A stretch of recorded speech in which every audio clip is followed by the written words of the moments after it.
नमस्कार, आप देख रहे हैं टीवी न्यूज 20 और मैं हूं आपके साथ मानवी ठाकुर। शुरुआत करते हैं आज की फटाफट खबरों के साथ। मोदी और शरद पवार साथ दिखे, शाह भी मौजूद। सुप्रिया सुले की बेटी का रिसेप्शन, कुछ घंटे पहले ही पीएम एनसीपी एसपी सांसदों से मिले थे। राहुल बोले, जंतर मंत्र पर फायरिंग का आदेश किसने दिया, जिम्मेदार कौन। नड्डा बोले, गृह मंत्री हर बात का जवाब देने को तैयार, आप मत भागिएगा। संसद में केंद्र सरकार और विपक्ष के बीच जारी गतिरोध का हल निकलता नहीं नजर आ रहा।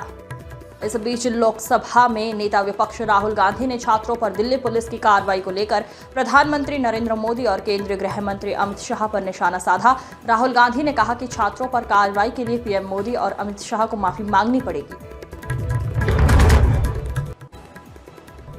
राहुल गांधी ने कहा, गृह मंत्री अमित शाह में संसद में आकर हमारे सामने खड़े होने की हिम्मत नहीं है। पिछले 15 दिनों में उन्होंने यही दिखाया है। ना तो नरेंद्र मोदी और ना ही अमित शाह में इतनी हिम्मत है। किसी को उनकी राय में कोई दिलचस्पी नहीं है।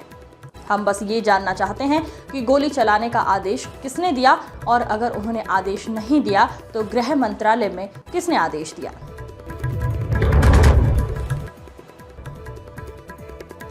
किसी की सरकार हो, छात्रों के खिलाफ बल प्रयोग गलत। झारखंड प्रोटेस्ट में लाठीचार्ज पर राहुल गांधी। राहुल गांधी के बयान पर केंद्रीय संसदीय कार्य मंत्री किरेन रिजिजू ने पलटवार किया। उन्होंने कहा, मैंने स्पष्ट रूप से कहा है कि सरकार नीट को लेकर छात्रों के विरोध प्रदर्शन पर चर्चा करने के लिए पूरी तरह तैयार है।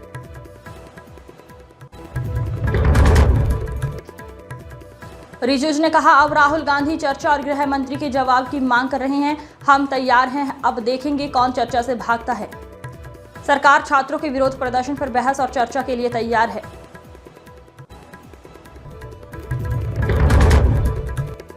भाजपा सांसद जगदंबिका पाल ने आरोप लगाया कि विपक्ष संसद की कार्यवाही नहीं चलने देना चाहता। उन्होंने कहा, जब छात्रों का आंदोलन हुआ था तब सरकार ने उनकी मांगों को स्वीकार किया था। सरकार ने सख्त कानून बनाया और मामलों की सुनवाई के लिए फास्ट ट्रैक अदालतें भी स्थापित की।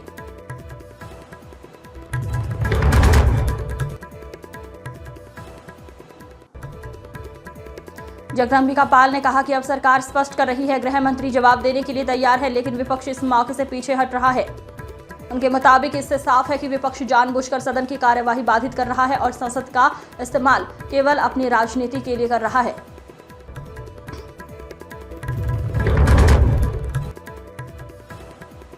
राज्यसभा ने टैक्सेशन एंड अदर लॉज संशोधन विधेयक को पारित कर दिया है। वित्त मंत्री निर्मला सीतारमण ने स्पष्ट किया है, इस विधेयक के तहत यूपीआई भुगतान पर किसी तरह का टैक्स या ट्रांजैक्शन चार्ज नहीं लगाया गया है।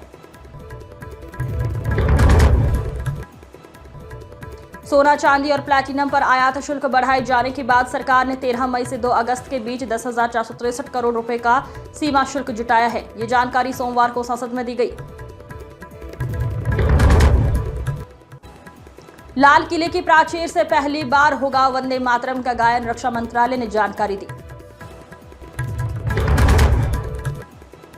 झारखंड विधानसभा गेट के पास छात्रों पर लाठीचार्ज, सीएम हेमंत बोले, छात्रों की मांगों पर सरकार गंभीर भूख हड़ताल कर रहे छात्र नेता देवेंद्र हॉस्पिटल में भर्ती। सौरव गांगुली पत्नी डोना को जान से मारने की धमकी, 2 लेटर मिले, लिखा सबको खत्म कर देंगे, 6 महीने से आ रहे पत्र। अमेरिकी अदालत ने गौतम अडानी पर केस खारिज किया।